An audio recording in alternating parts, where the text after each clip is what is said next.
This is Deepa Yadav. Welcome back to my YouTube channel. Good afternoon आप सभी लोगों को। आज था MP1 रक्षक का पेपर, जो कि काफ़ी सारे बच्चों ने इस पेपर को दिया होगा आज की डेट में। आज है 31 मई, सेकेंड शिफ्ट का पेपर हो चुका है। तो उसी बेसिस पे कुछ क्वेश्चन हैं जो आपके सेकेंड शिफ्ट के एग्जाम में पूछे गए हैं। तो वही मैं आपको बताने आई हूँ कि किस टाइप के क्वेश्चन आपके एग्जाम में पूछे जा रहे हैं और क्या रहा पेपर का लेवल। तो वीडियो शुरू करने से पहले अगर आप मेरी चैनल पर नए हैं तो सब्सक्राइब कर लें और बेल आइकन को प्रेस कर दें, जिससे नोटिफिकेशन आप तक पहुंच जाए और आप डेली वीडियोस को देख पाएं। तो चलिए हम लोग जानते हैं कि आज के सेकंड शिफ्ट में किस टाइप के क्वेश्चन पूछे गए हैं। तो देखिएगा, फर्स्ट क्वेश्चन कुछ इस प्रकार से कि हमारे शरीर में रोगों से प्रतिरक्षा का कार्य कौन करती है। तो इसका आंसर होगा WBC। WBC का फुल फॉर्म होता है वाइट ब्लड सेल्स। ठीक है, वाइट ब्लड सेल्स। तो हमारे शरीर में रोगों से प्रतिरक्षा का कार्य कौन करता है, वो है WBC, वाइट ब्लड सेल्स करती है। तो कुछ हम लोग एडिशनल इंफॉर्मेशन भी जान लेते हैं। तो सुनिएगा कि शरीर को जब कोई भी रोगाणु या दूसरा परजीवी क्या है प्रभावित करता है, तो श्वेत रुधिर जो कणिकाएं होती हैं उनसे शरीर की रक्षा करती है। ठीक है, और श्वेत रुधिर कणिकाएं जो शरीर में अशक्त तथा टूटी हुई कोशिकाएं का भक्षण करके रुधिर की सफाई कर देती हैं। ठीक है, तो क्वेश्चन पूछा था कि हमारे शरीर में रोगों से प्रतिरक्षा का कार्य WBC करती है, तो इसका आंसर WBC होगा। ठीक है, तो ये जनरल साइंस के क्वेश्चन थे। नेक्स्ट देखिएगा, निकट दृष्टि दोष का निवारण कैसे होता है। तो इसका आंसर होगा अवतल लेंस के द्वारा। ठीक है, यहाँ लिखा है कि निकट दृष्टि दोष जो है युक्त आंखों के उपचार के लिए अवतल लेंस क्या प्रयुक्त किया जाता है। अगर आपको दूर दृष्टि दोष है तो उसका निवारण कैसे होता है, तो वो होता है उत्तल लेंस के द्वारा होता है। ठीक है, तो आपने एक क्वेश्चन से दो क्वेश्चन और भी जान लिए। तो मेरी कोशिश रहती है कि आपको आने वाले एग्जाम में भी आपको क्वेश्चन, संभावित क्वेश्चन बता दूं, जिससे आपको हेल्प मिल पाए। ठीक है, नेक्स्ट क्वेश्चन देखिएगा, जैन धर्म का पहला तीर्थंकर किसे माना जाता है। तो ये स्टैटिक जीके का क्वेश्चन हो गया हिस्ट्री से। तो जैन धर्म का पहला तीर्थंकर ऋषभदेव को माना गया है। नेक्स्ट क्वेश्चन, उस डाली पर एक तोता बैठा है, वाक्य में प्रयुक्त काल को पहचानिए। तो ये क्या है, आपका हिंदी से क्वेश्चन है, काल से क्वेश्चन आ रहे हैं। देखिए, तो ये कहने का इसका ये जो है सेंटेंस कि उस डाली पर एक तोता बैठा है, तो वो प्रेजेंट की बात कर रहे हैं कि हाँ, उसको बता रहा है कि उस डाली पर देखो एक तोता बैठा हुआ है, तो वो प्रेजेंट टेंस की बात कर रहा है, तो इसलिए ये पूर्ण वर्तमान काल है। ठीक, नेक्स्ट देखिएगा, पाप की पराकाष्ठा होना, इस मुहावरे का अर्थ बताइए। तो पाप की पराकाष्ठा होना, पाप का घड़ा भरना। ठीक है, तो मुहावरे से क्वेश्चन बन रहे हैं, आपका काल से क्वेश्चन आ रहा है, वर्णमाला से, समास से, अलंकार भी पूछे जा रहे हैं, रस से एक आध दो क्वेश्चन पूछ लिए जा रहे हैं। तो आप ये सारे टॉपिक पढ़ के जाइए। ठीक, नेक्स्ट क्वेश्चन है कि श्वेत फेफड़ा कैंसर होता है, ये किससे होता है, ये आपको बताना है।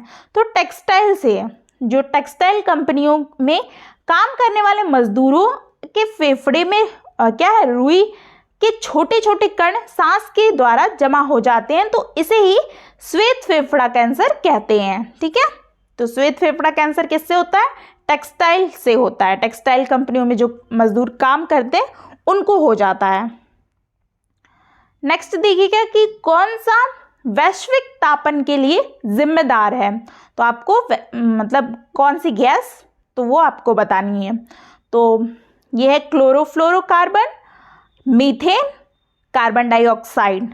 ठीक है, तो देखते हैं यहाँ पे कुछ इन्फॉर्मेशन और है, तो उसको भी पढ़ लेते हैं कि पृथ्वी पर ग्रीन हाउस गैस की अधिकता के कारण तापमान में क्या है, वृद्धि होती है, और इसे ही वैश्विक तापन की संज्ञा दी जाती है। वैश्विक तापन के लिए जिम्मेदार गैसेस है कार्बन डाइऑक्साइड जो कि CO2 है, methane CH4, nitrous oxide N2O तथा क्लोरोफ्लोरोकार्बन जो कि CFC आदि। तो ये इस तरीके से आपको पूछ सकता है। ठीक है, तो ये आप पढ़ लीजिएगा, ये एग्जाम के पॉइंट ऑफ व्यू से इंपॉर्टेंट है। नेक्स्ट क्वेश्चन देखिएगा कि पदार्थ की किस अवस्था में अणुओं के मध्य की दूरी न्यूनतम होती है, तो वो है ठोस की होती है न्यूनतम दूरी। देखिए कैसे, पदार्थों में अणुओं के मध्य दूरी के आधार पर पदार्थों की अवस्था का निर्धारण किया जाता है। अणुओं के जो मध्य है बढ़ती हुई दूरी के क्रम में पदार्थों की अवस्था होती है, तो सबसे पहले ठोस, द्रव, फिर गैस की होती है। ठीक, तो पदार्थ की किस अवस्था में अणुओं के मध्य की दूरी न्यूनतम होती है, तो वो है ठोस की होती है। ठीक, तो ये सारे साइंस के क्वेश्चन, केमिस्ट्री से क्वेश्चन पूछे जा रहे हैं ज़्यादा, बायो से क्वेश्चन आ रहे हैं, तो आप ये सारे सब्जेक्ट जो है पढ़ लीजिए। और जो मैं टॉपिक आपको बता रही हूँ, एग्जाम एनालिसिस करवा रही हूँ, उससे आप पढ़ के जाइए, तभी आप एग्ज़ाम में अच्छा कर पाएंगे। आपको हेल्प ही मिल रही होगी ना, अगर मैं आपको एग्ज़ाम का कुछ बता रही हूँ कि हाँ ऐसे क्वेश्चन आ रहे हैं, तो आप पढ़ के जाइए उस टॉपिक को। नेक्स्ट क्वेश्चन देखिए, संविधान से पूछा है कि संविधान सभा ने राष्ट्रीय गान को अपनाया, कब अपनाया?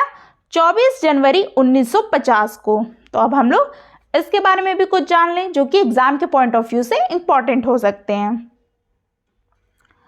देखिए कि रविन्द्रनाथ टैगोर जो हैं द्वारा रचित राष्ट्रगान जन गण मन गण को संविधान सभा में 24 जनवरी 1950 ईस्वी को अपनाया, और यह सर्वप्रथम जनगण मनगण कौन लिखा है? रविन्द्रनाथ टैगोर। और इसे अपनाया कब गया? 24 जनवरी 1950 को अपनाया गया, और यह सर्वप्रथम 27 दिसंबर 1911 को भारतीय कांग्रेस के कोलकाता अधिवेशन में अध्यक्ष पंडित विशन नारायण दत्त में गया था, और गाया था, और इसके गायन का समय 52 मतलब कि 52 सेकेंड है, और इसे रविन्द्रनाथ टैगोर ने 1912 ईस्वी में तत्वबोधिनी में भारत भाग्य विधाता शीर्षक से प्रकाशित किया था, और 1919 ईस्वी में मॉर्निंग सॉन्ग ऑफ इंडिया के नाम से अंग्रेजी अनुवाद किया है। ठीक है, तो ये सारी डिटेल आप लोग जान गए। ठीक है, तो इसमें से भी क्वेश्चन आपके बन सकते हैं, तो ये सब आप पढ़ लीजिए। तो मैं आपको इसीलिए ऐसे क्वेश्चन करा रही हूँ कि आपका आने वाले एग्जाम में आपको ही बेनिफिट मिले, इससे कहीं से भी क्वेश्चन आया आप उस क्वेश्चन को कर लो। नेक्स्ट क्वेश्चन देखिए कि भारत के अटॉर्नी जनरल महान्यवादी की नियुक्ति कौन करता है, तो वो करते हैं भारत के राष्ट्रपति। तो भारत के अटॉर्नी जनरल के बारे में कुछ जान लेते हैं कि भारत के अटॉर्नी जनरल की नियुक्ति भारत के राष्ट्रपति द्वारा की जाती है, और वो राष्ट्रपति के क्या है, प्रसाद पर्यंत इस पद को ग्रहण करते हैं। अटॉर्नी जनरल भारत सरकार को उसके द्वारा निर्दिष्ट कानूनी मामलों में सलाह देने के लिए आवश्यक होता है। ठीक है, तो ये आपने जान लिया। तो ये भी आपके महान्यवादी से भी क्वेश्चन आ रहे हैं, तो आप ये सब पढ़ के जाइए। राष्ट्रपति से क्वेश्चन पूछे जा रहे हैं, समितियों से क्वेश्चन आ रहे हैं, तो ये सब नीति निर्देशक से तत्व के जो हैं पूछा गया था, मौलिक अधिकार से क्वेश्चन आए थे, और कौन सी स्रोत कहाँ से लिए गए हैं। हाँ, तो ये सब आ रहा है। प्रस्तावना कहाँ से ली गई है, ये कल के पेपर में आया था, तो ये सब का ध्यान दीजिए। ये सारे टॉपिक आप छोड़ के नहीं जा सकते, क्योंकि हर एग्जाम के लिए कॉमन टॉपिक है। नेक्स्ट देखिए, करंट अफेयर से क्वेश्चन है कि देश का सबसे बड़ा तैरता हुआ सोलर प्लांट किस राज्य में स्थापित किया जा रहा है, तो ये है तमिलनाडु में। नेक्स्ट क्वेश्चन, बजट 2022-23 में राजकोषीय घाटे का क्या अनुमान व्यक्त किया गया है, तो वो है 6.4%। तो बजट से भी क्वेश्चन बन रहे हैं। ठीक है, तो ये करंट है ना, तो बजट से क्वेश्चन तो आएंगे ही, तो आप बजट का भी एक टॉपिक पढ़ लीजिएगा। नेक्स्ट, अब हम लोग जानते हैं कि किस टॉपिक से क्या क्या क्वेश्चन आ रहे हैं, वो टॉपिक आप जरूर पढ़ के जाइए।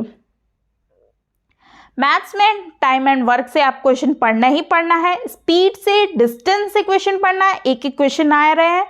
Profit loss, CI, BODMAS, number series से 2 क्वेश्चन आए हैं, सिंप्लीफिकेशन से भी 2 क्वेश्चन, डिविजिबिलिटी से भी क्वेश्चन आ रहे हैं, 2 क्वेश्चन आए थे, रेशियो प्रोपोर्शनल से भी एक एक क्वेश्चन आए थे। ठीक है, तो आप ये मैथ्स में ये सारे टॉपिक आप पढ़ के जाएंगे।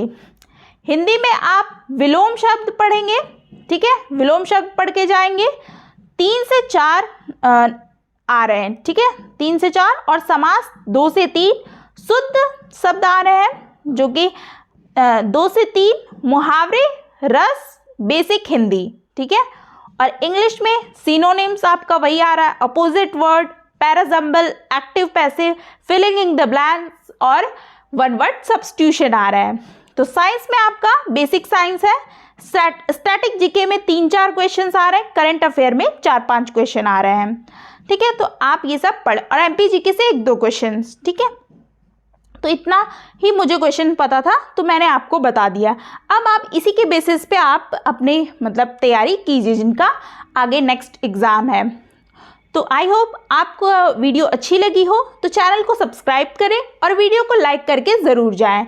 मिलते हैं फिर ऐसे ही कुछ मेमोरी बेस्ड क्वेश्चन के साथ। Thanks for watching.